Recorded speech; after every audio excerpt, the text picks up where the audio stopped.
Yeah, I can hear you. Can you hear Yeah, me? awesome. Yeah, absolutely. I just said All finally the man who killed my bank account. right. And nice to meet you too. We've been in indirect communication for some Yeah, time now. How do you pronounce my name in? Marcin. Yeah, it's yeah, because it's the funny thing is when I visited China last year, Yeah, and they can't pronounce it, right? yeah, and no, the thing is, no, the thing that actually the opposite. The thing is that there's a lot of similar sounds in Polish and in Chinese. So Okay. I was able to when they told me how to say some words, I was able to pronounce them somewhat correctly because of that. Okay. Uh, these are these like shh, etc. Like those kinds of sounds that are not so common in English, but they are common in our Yeah, languages. right. Especially the CHI and the Yeah, CIN, this kind of thing. Because we have yeah, yeah, eat. Eat is 吃, so you can tell this yeah, yeah, sound. Yeah. yeah. So I heard Um, that you like my last questions a oh lot. yeah, I really like them. They were very, as you can see, because well, there are different kinds of interviews. Yes. Sometimes the questions are really simple, and so the answers are very short. Yeah, Your right. question is really insightful, so I was inclined to give in-depth answers, and A that's also why lot. like A lot of it, answers. It took me yes. 3 hours to finish reading the whole of it. Yeah, it was. I don't know if it wasn't the longest written interview I gave in that it, sense. it is longest for me. Yeah, So yeah, let's save you a lot of time. So let's continue our second one. Now it's a live absolutely. chat. Oh my gosh. So in the last interview, you mentioned that at the beginning of your creation, everything is uncertain, it's not unknown, and Yeah. your team is small, and you are doing it for the based on some savings. But nowadays, your selling is on track. Your Yeah. team is growing, is pumping up, and you have lots of fundings to do the development for multiple projects. Yeah, but Mhm. in China, again, there's an old saying that poetry polishes talents. So, do you feel the differences between now and back then? And what's the Uh, main challenges or biggest challenges you feel like it's unknown for you, mhm. especially at this stage of your company? Yeah, so actually it's there's a lot of challenges, Yeah. different kind of challenges, because Yes. one is that I have less time Yeah, I can to tell. work on the games. Like Yeah. there's a lot of day-to-day stuff, administrative stuff, running the company, etc., which takes time.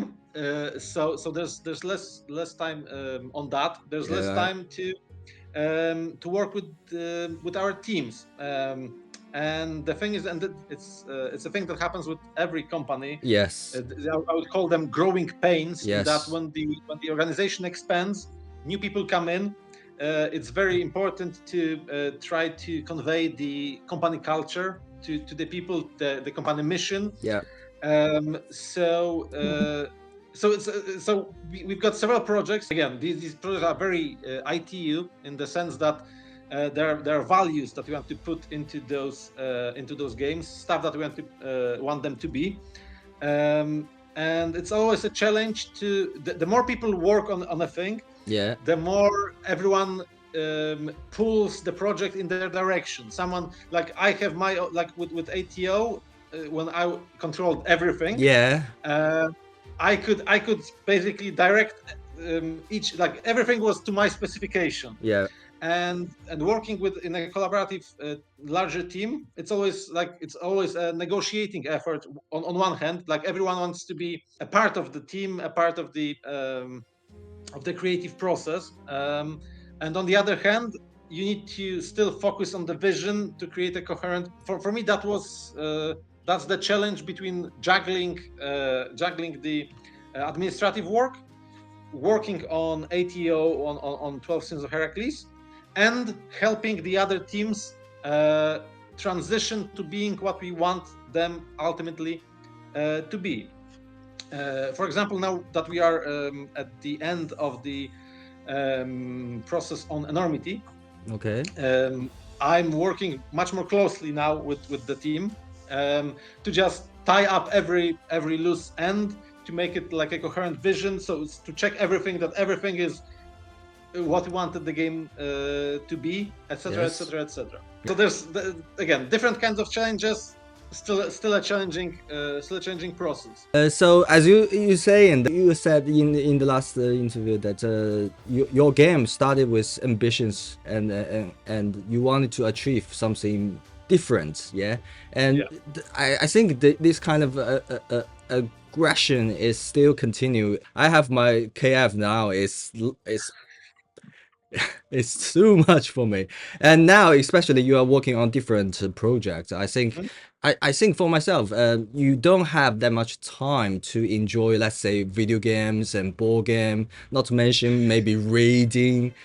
I think Well, for I think for a writer, you know, your I think your main strength, I assume, is writing the story. And I think, do you think it's a challenge? Do you worry that this kind of the toughness about the creation will exhaust your energy for creation, or do you have a reliable inspiration way to keep the inspiration keep flowing out, because you are yes, working really hard? I am. I am. But again, um, this is like I would say this is two questions. The Yeah, one right. question is the about working yourself hard. So for me, work is also my life, in the sense that everything that we do here is also something that I would do in my free time. Like before I was creating things professionally, I was creating things as an amateur for myself, for my friends, etc.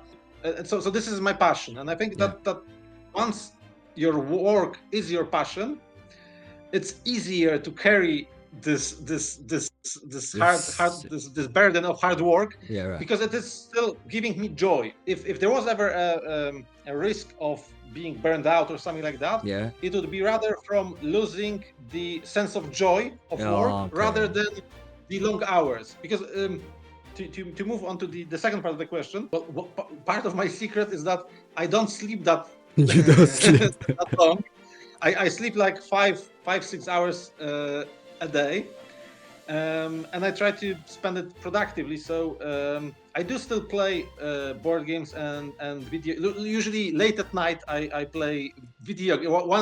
Once everyone at home is asleep, I play some video Free games. time. Exactly. That's my free time. I also do keep up with reading, and whenever I can't read, I listen to audiobooks too. Oh yeah. So I'm trying to, even like I'm usually in at my home, I'm multitasking. Like if I'm doing dishes, etc., I'm putting a audiobook Me on, too. and Me too. yeah. So yeah, so that's a very way. That's a for me that's a way to productively spend that time. Yeah, right. So yeah, so I would say that the it is hard, but But you can manage it. so far I'm managing it. Like if there is one thing that sometimes bugs me, is that sometimes in the other projects I don't have enough time. Like for example, I designed the main systems for KF, and I designed some of the monsters for that. But usually I'm feeling I have this feeling of loss, like a fear of missing out, Yeah. almost like, oh, I would like to design more for that than I have time for. And there's always the joke that people like to work with me, but also know that I'm very demanding Yeah, right. and very ambitious, and sometimes I come in, like someone asks me about some problem with mechanics that they have, and I come in and I try to help them, and I say like, oh, by the way, maybe you should add this and this Listen, and this. and that's why KF keeps pumping up. Yeah, Like, yeah. For KF it's also like, because there's always two things going on. One, we make the games bigger and more ambitious. Yeah, right. But again, the our designers, artists, etc. Not all of them are as experienced as I am. So Yeah, right. there's also a lot of that kind of challenges of how to deliver a game that's at this level of quality. It's big, and also train new people. I could say like do this game like this, Yeah. and like just give them tasks. But for me, it's also important to leave some space Yeah. for our designers, writers, etc. For self expression. If I was like if the roles were reversed and I was working for them, I wouldn't want to be just the person that does everything I'm told. I would like to put some of my own creative input into that.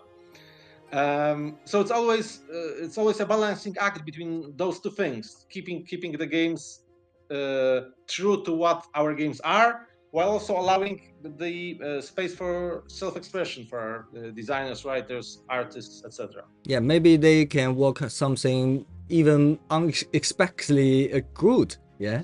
Yeah, exactly. Like again, that's why I also I do like working with other people, because think like if I'm doing the writing, designing, etc. for a game, that's gonna be a me game, and it won't surprise me in that. I love when other people give me insight, give me input into what I'm doing, and suggest things that I myself wouldn't have thought. So yeah, let's continue that. Dig a little bit even deeper. Let's say, Sure, especially about writing, because I used to write a lot. So I'm curious about writing, because your story is not a simple adventure story. We slay a dragon, everybody's happy, and end of story. You are trying to talk about deeper things that made the players think about their choices, whether they are doing the right thing, right? So I just want to know if you have put your thoughts about the real world observation into the game.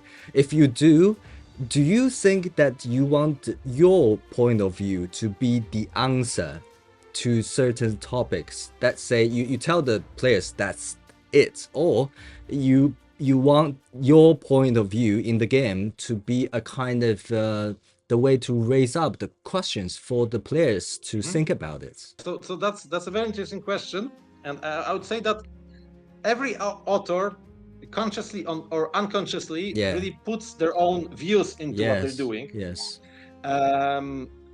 I'm doing it consciously in the sense that I was a lawyer, a sociology major. The societal, economical subjects really interest me on Yeah. one hand. On the other hand, I had some personal experience with anxiety, with depression in my youth. Yeah. So I also put that in, especially in cycle 1, cycle 5. Like I do propose an answer I don't want to be moralizing. There are multiple paths to victory. I do think that a piece of art should stand for itself. I think there was a quote from Confucius. I don't know if I'm saying that correctly. He said that art should be beautiful, and beauty is the form, and the goodness is the substance of it. It's not like I would like people to behave in a certain way, but I would like the game to not only be entertainment for them, but to leave them as better people than they were, even if they just think about the problems Things, that were yes. presented. Yeah, exactly. Because I think that a lot of societal problems, there are no simple solutions. Yes. There's many perspectives in the world. There's many like the point of view depends on your material situation, on your where you were born, how you were raised, on the history, on other socio economic conditions. So there's no single recipe for resolving these kinds of problems, because I would say smarter people than I would have figured it out beforehand if it was easy. The way I see it is to present these kinds of topics in a form that usually isn't used for this, and to present it to people who may not otherwise look at those subjects. Yeah, I can really tell this part during the Cycle 1 play. In the description, in the story, the people who believe in or have faith in the maze, they are struggling, they are starving, they are having bad life. But so that's why they choose to believe in something that they Yeah. could feel release. But is that right? That's when I have the struggle when I was playing Cycle 1. Yes. Yeah, like that you hit the nail on the head in the sense that the Labyrinthians are an antagonistic faction. They aren't evil, Yeah. and you can understand them. It does at the same time you don't have to accept what they're doing. Yes. So I would say it should give you a deeper insight into how people becoming someone like that is. Yes. Like there's That is partly why my fellow, I call them my crew member, Yeah. because I'm the one holding the story book and reading it, translating into Chinese like real time. And Yeah. I want them to make the choices, and they always choose the bad one. Our the ship's fate just blow up, and that's why we ended. That's why you can tell from my last interview, I questioned why that kind of thing is happening. I still remember that the storybook tells me to read certain parts, and by reading it, after 20 years later, I was like, shit. And we tell other people that we finished ATO because it says game over. But proceed to our next question, yeah? Because so far in every ITO game, the battle system is still the ATO like. I have some questions raised from the community asking if in the future there will be a game that with a totally different battle system, or even more, no boss battle at all. Or do you think this kind of battle system is an icon for ITU? So you want the players to feel a little bit of familiarity across different topic, different project, different games, and they see this and say, "Oh, that's an ITU game." Yeah. I would say it's also a two-pronged answer. Yeah. The one thing is that we're not against doing other kinds of mechanics. Yeah. It's just that I would say just that developing a very robust, in-depth system takes a very long time. Like working on the ATO system stretches back years before the campaign started, and so. Designing a new paradigm for a game again takes 2-3 years before we would introduce a new one. So it's a lot of R&D time, and at the same time I don't think we've fully explored what our current mechanics allow us to do. We are still finding new ways to apply those mechanics. Yeah. In that sense, I would say we do look up to companies like From Software with their Souls games, which are different, but they still remain that they still have the core of their experience intact, and it also allows like having those familiar aspects within the games also allows us to really create those games because of production pipelines, like knowing that at least because people don't really realize how much mathematical calculation goes on into those systems to make them what they are, into escalation, into gear, etc. So us being able to use that know-how from one project to another really speeds up at least a portion of the development time, which allows us to focus on other stuff. But in the future, I would say, especially when our younger designers come into their own, I hope that they will come to me at some point and say, "This is the new ITU game. This is what we want to do." That would be a very very fulfilling thing for me at that point. Having all that said, I think that the enormity system Yeah. is the farthest we've moved away from the initial, because of the action economy and the reliance on only a single die roll instead of two die rolls. I think it will feel completely different than what was presented in KF and in ATO. It's very complicated or very hard to decide because I do know that in our community, Chinese community, when Enormity just came out on GameFound, people were saying or replying that the battle system is different. It's not a ATO like. I don't like it, and they didn't back it. So I don't know. It's hard. It's hard Yes, to but you also, like, you touch upon a interesting point in that usually companies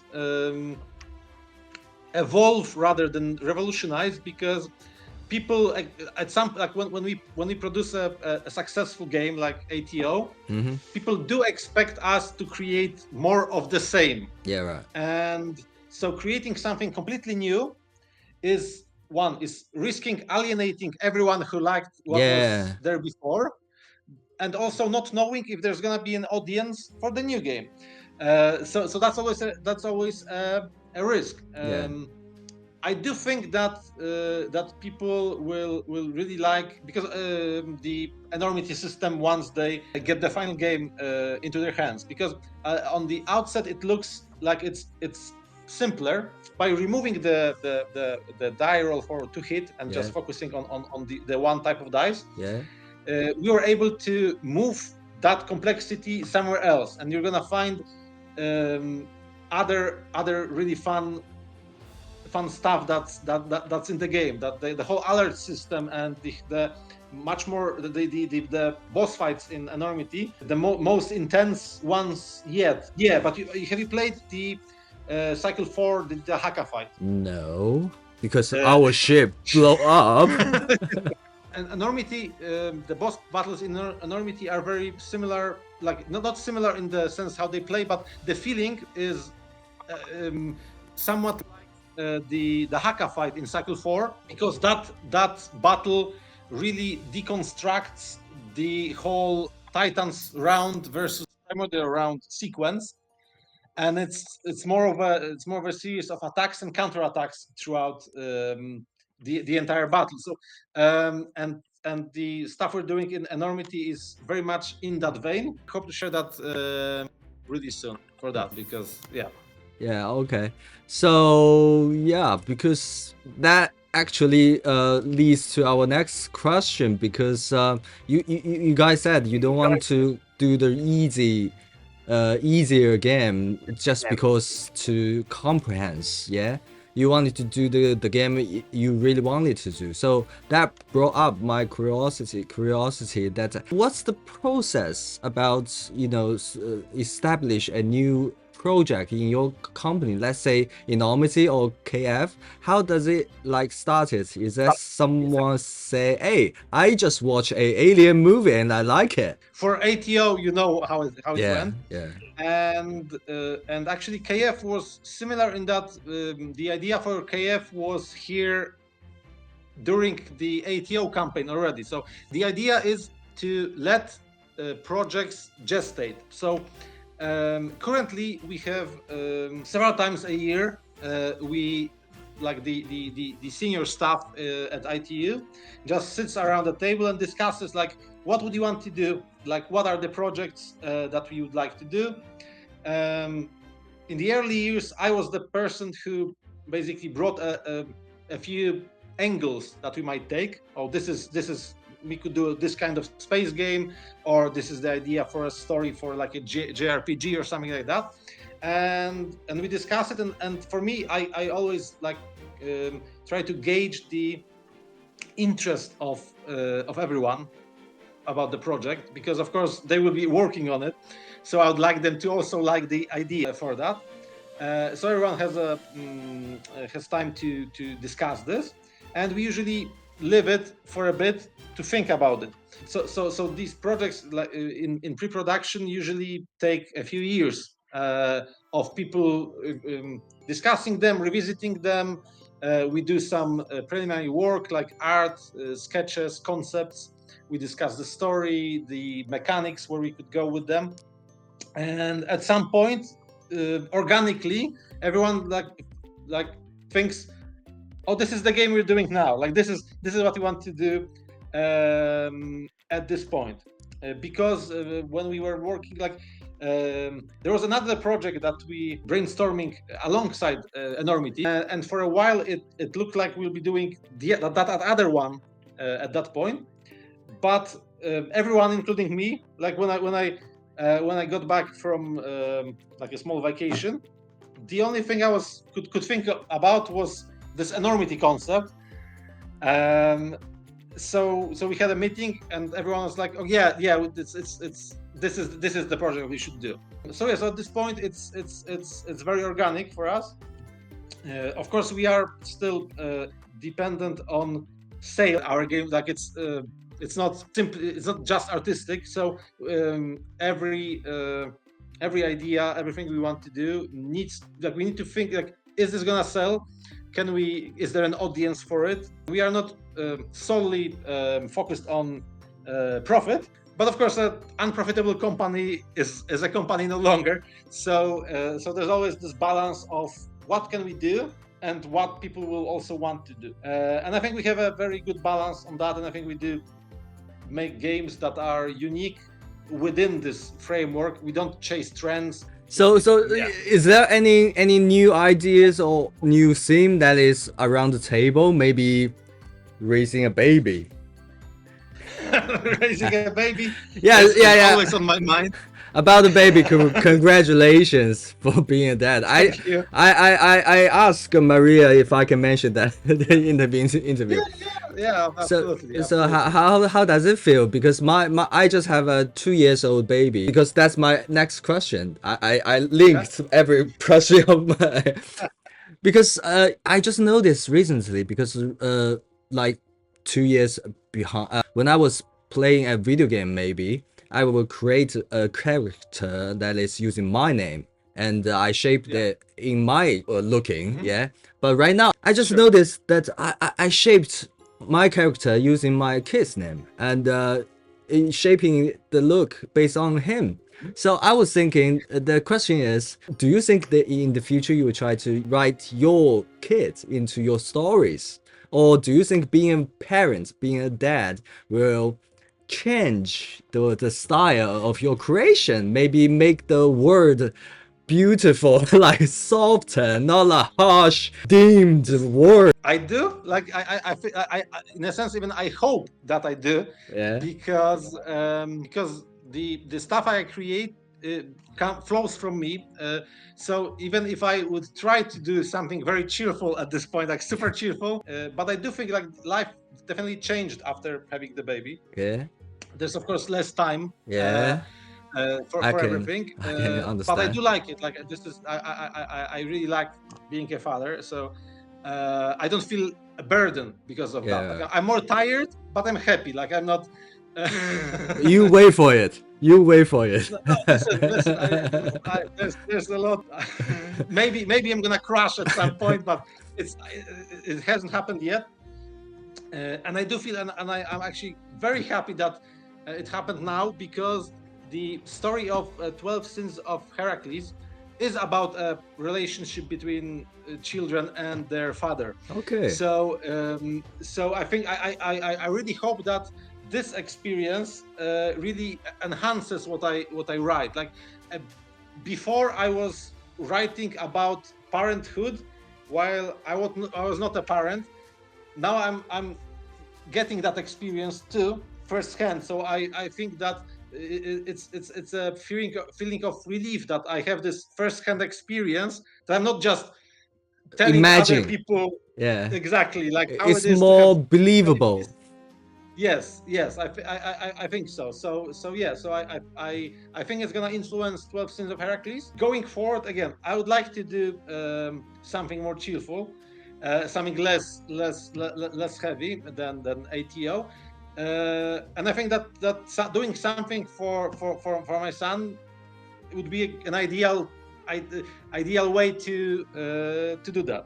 Where you imagine that, like, maybe after a few years you are playing board game with him? Oh yeah, like I hope so. Like I hope that we can because again sharing passions is something that brings people closer. So I hope that he likes games, likes reading, etc. So we have things in common. Like I won't be pushing it on him. Like Of now course. we are playing.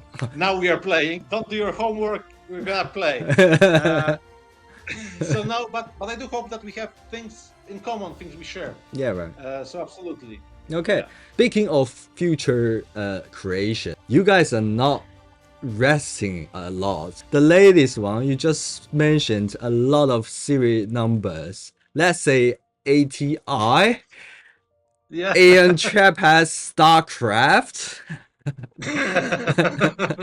ATE and ATT. So it looks scary. Man, my bank account saying it's scary. Can you spoil a little tiny bit? It's like anything you wanted to mention for those Yeah, serial numbers. a tiny, yeah, A tiny bit. Just make sure. my bank account feel safe. Sure. As I mentioned, I think in the interview, as I'm working through the current things, like I'm writing ATO or writing 12 Sons Hercules, I always think about the world beyond that story. Like I'm not just like there's a lot of people, creators, writers who just create what they need for the scene they have. And I'm not like that. I usually I'm the person asking what's the socio-political situation in the kingdom you're in or something like that. So I'm always thinking ahead, and once enough stuff that's been created ahead accumulates, at that point I'm thinking, well, this is worthy of a story of its own. A lot of stuff I would say can be deduced even from the later cycles of ATO, but it's also going to be even more pronounced in ATO as we like unveil more of the world around the stuff that's been going on, the past and future. What I can tell you, like a teaser Yeah. for that, is that one of the projects.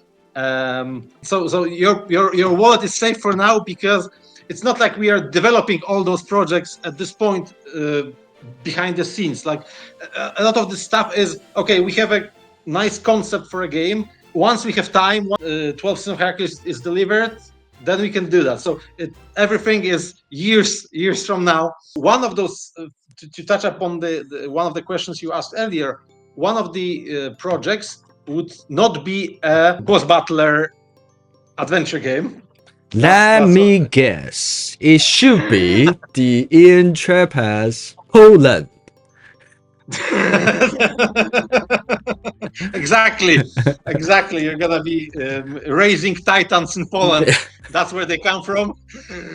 So yeah, the ATL in Chinese raised, I mean, sold 3,000, more than 3,000. Does that number surprise you guys? Yeah, like nobody really expected this kind of success. We expected success because again we had backers from China before. Yeah. But of course, board games are not as big in China as they are in the West. Yes. And of course, ATO is a very big game, very ambitious, expensive too. Yeah.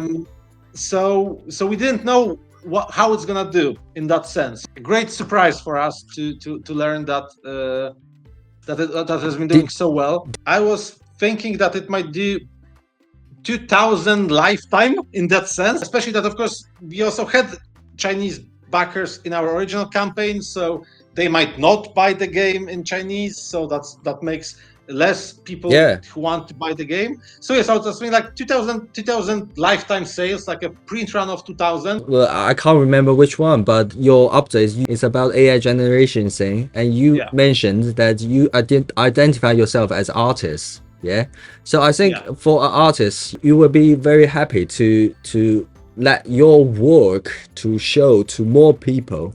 So how does it feel that you ITO will have a 3,000 plus player community in the far, far away.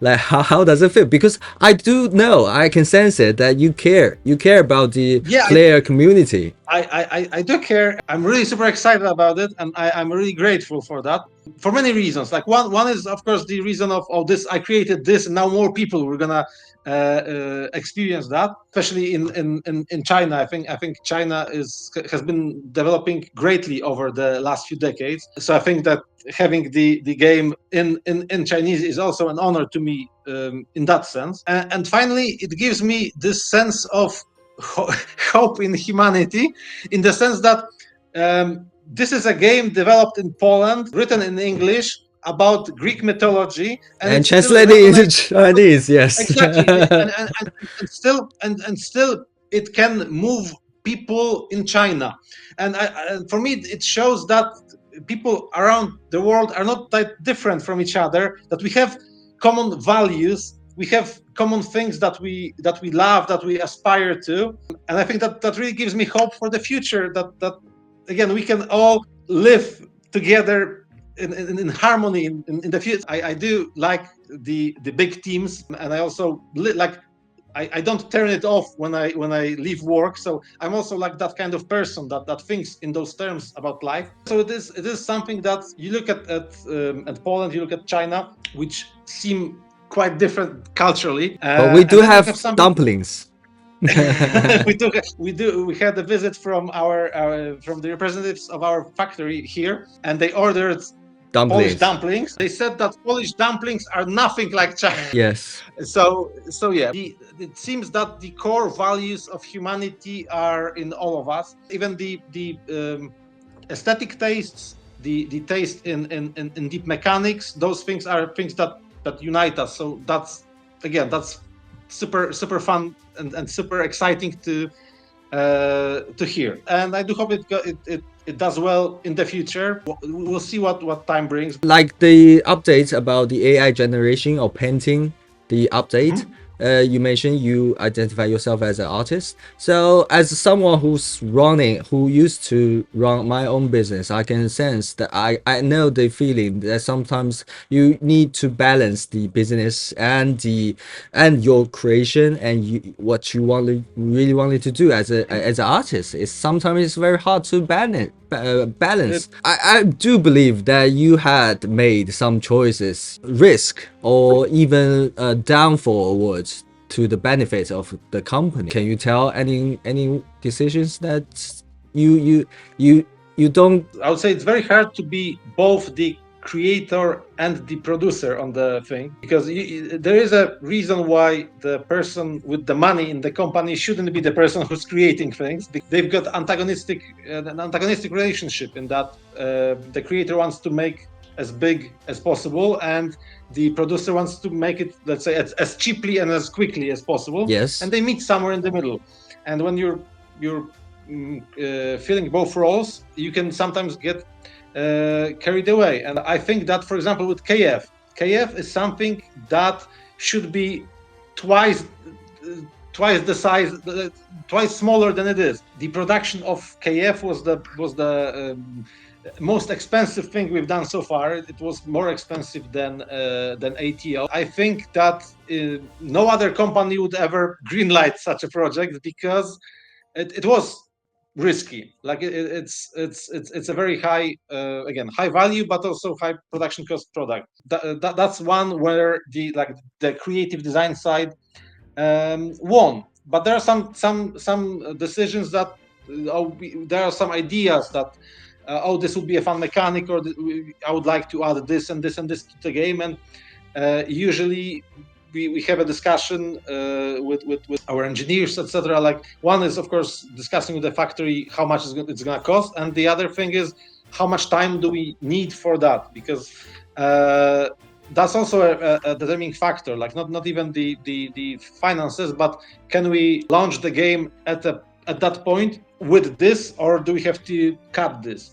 So for example, we late into development of Cycle 2, there was this idea to have Cyclopean mercenaries for the campaign, like a new type of, not Titans, but another completely different kind of warriors. But just looking at our time frame, at the timetable for the game, I knew that no, we can't do it. We need to ship the game. So that was me deciding this is the limit for that. Because of what company we are, we usually strive closer to the creative side rather than the production side. The first thing for a product is that it cannot make a loss for us. That's like the ultimate rule. Like we will do everything, but it cannot lose us money. We may not make much money on it. We can make close to zero money on it, but it cannot jeopardize the company. And it's even not because of me, but there's a lot of people now working here. Yeah. And they have families, they have their own lives. That's a So really big burden. yes, yes, yes, it is. So I wouldn't want creative idea to force someone to sell their home or something like that because they are out of work. So there's like this baseline of profitability that I require from the products that we make. So the company continues. But how much we make on a game is, I would say, less important. I'm not a very money-oriented or greed-oriented person. It's enough for me to be able to create the stuff that we do. Because that actually leads to our next one, maybe the last long question. Okay. Because let's say this kind of board game will take or occupy hundreds of hours of players, and you mentioned that within this year you are like 3 waves of shipping, like enormity and the 12 things. Do you worry that after this year your audience will need some time to adjust those games? Like, do you worry that after this year's delivery that you might not sell well in the future project because they are still playing KF and enormities, things like that? Yeah, like it crossed my mind even before KF. Like, is there an audience for KF if we have this giant game? People may still be playing it when this comes out. So it's always, especially when people have limited funds, so they need to decide what they use them for. So basically, you're asking if our product is too good to be is too long, too big, so it becomes competition for our other projects. In a sense, yes, that's also why our games are different in the sense that not only in the because we mentioned that the mechanics are based on the same core, but they are different enough that they bring different stuff to the table. But they're also, of course, different worlds. Like we have the fantasy world, the science fiction world of enormity, ATO. But also even in the way we do tell stories. The campaign in KF is not the same as in ATO. Like the way we do storytelling is different. So they are different games. And at the same time, I do believe that there is still place, at least for the games that we have now, because there's not many other companies that do what we do, in the sense that we don't have that much competition in this space. You know, that is why I raised this question. So in business world, that let's say Apple, you know, they are fantastic in the iPad. So they don't do innovations that much. They just carving it because no competition. If they raise or create another so genetic, so super good or different iPad, they are competing with their own product. Actually, I think you gave a great counterpoint. The thing for board games and this kind of games is also that we are very happy with the numbers that we're selling, but they're also, like, compared to video games or to novels, to everything else, they're quite small. Like the board gaming business is much smaller than the video game business, the movies, etc. And so I also think that there's a lot of untapped potential, a lot of space in this industry to grow. People who want to engage in these kinds of games, like we do, are very particular people, and they want to have a particular story be told to them. And some of them may not like a game because of the setting. If you are asked to commit 200 hours to play a game and you don't like science fiction, you won't be playing Enormity. It's not like every game we produce and announce that it's always the same people investing in them. Yeah, right. Like we especially with Enormity, we've seen an influx of completely new players who have not backed Eon Trespass or KF. So I think there's still space for those games. So again, there's always some anxiety, but I'm very hopeful that there is space for all of them. Will we be doing Inverted Combat Paradigm Wild West or Inverted Combat Paradigm Pirates? No, at some point we won't be doing the same.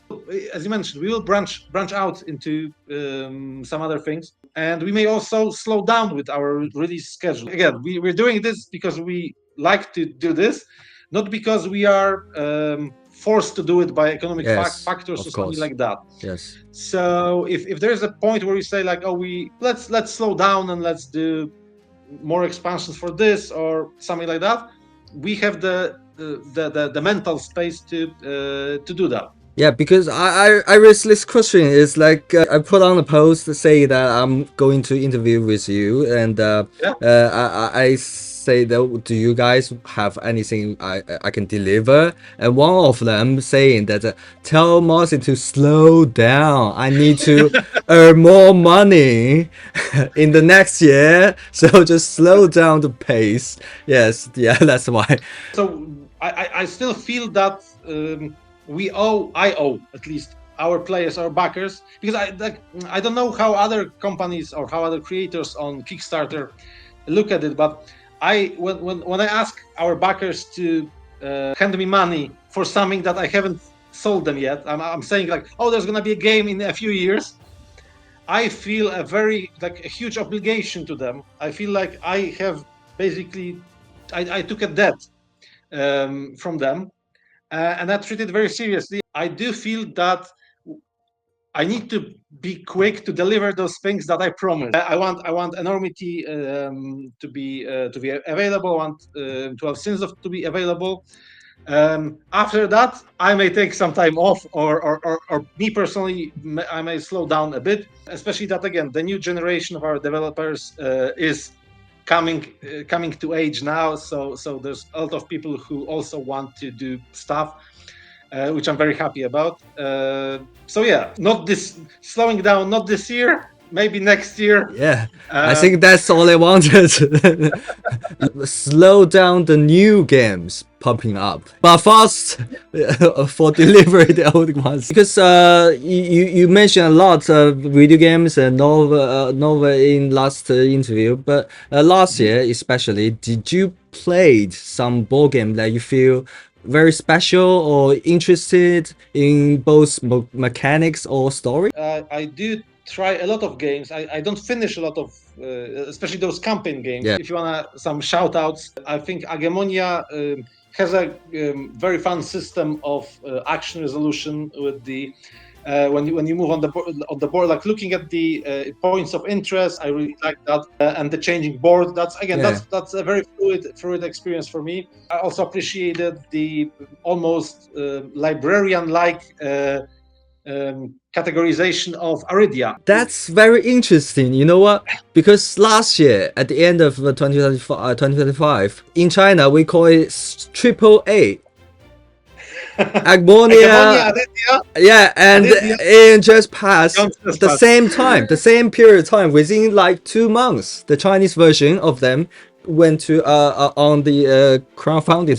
It's and I also played the new expansions for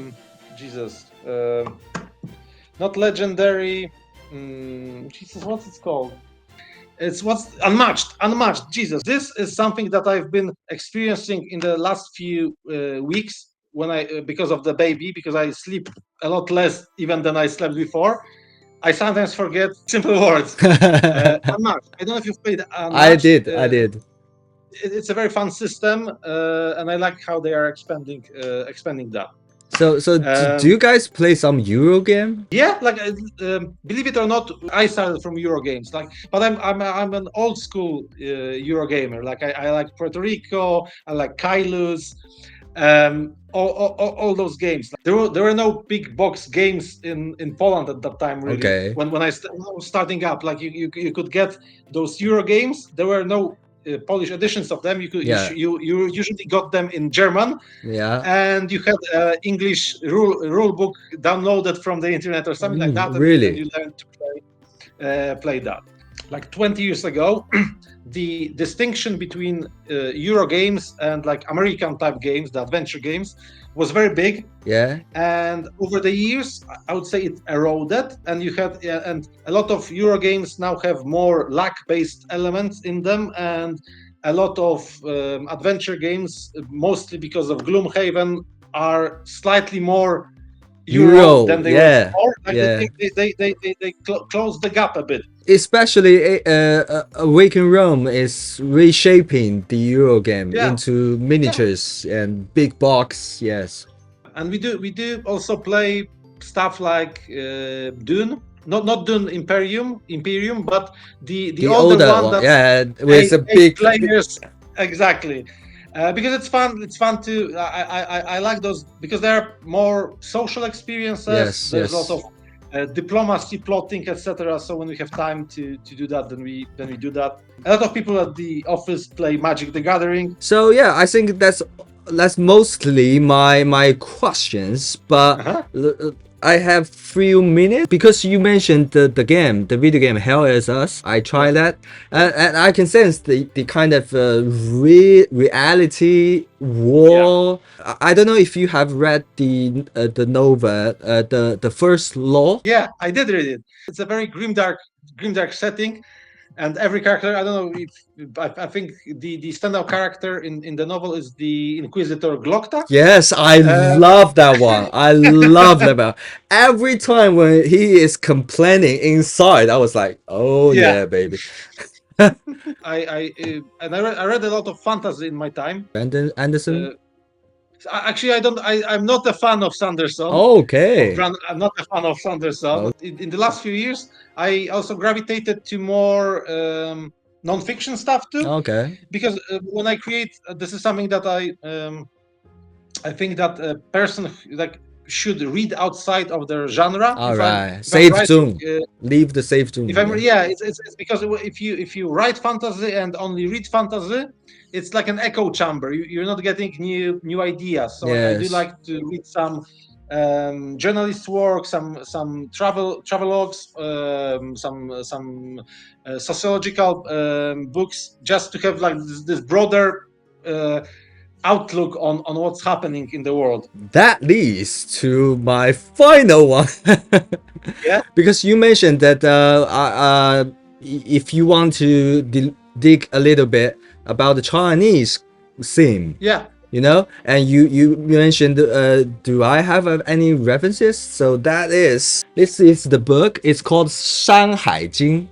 山海经. I okay. don't know if you can read it. Imagine. Yeah, and Uh, all of it is about Chinese tales, and within it there are like thousands of monsters with references like the tales, how it's formed, what it's like, and you can have like maps and herbs and weapons for fairies and gods in ancient Chinese form. You can see the map, yeah, and different kinds of monsters, yeah, different kinds of gods. There must be a English version, so that's my references.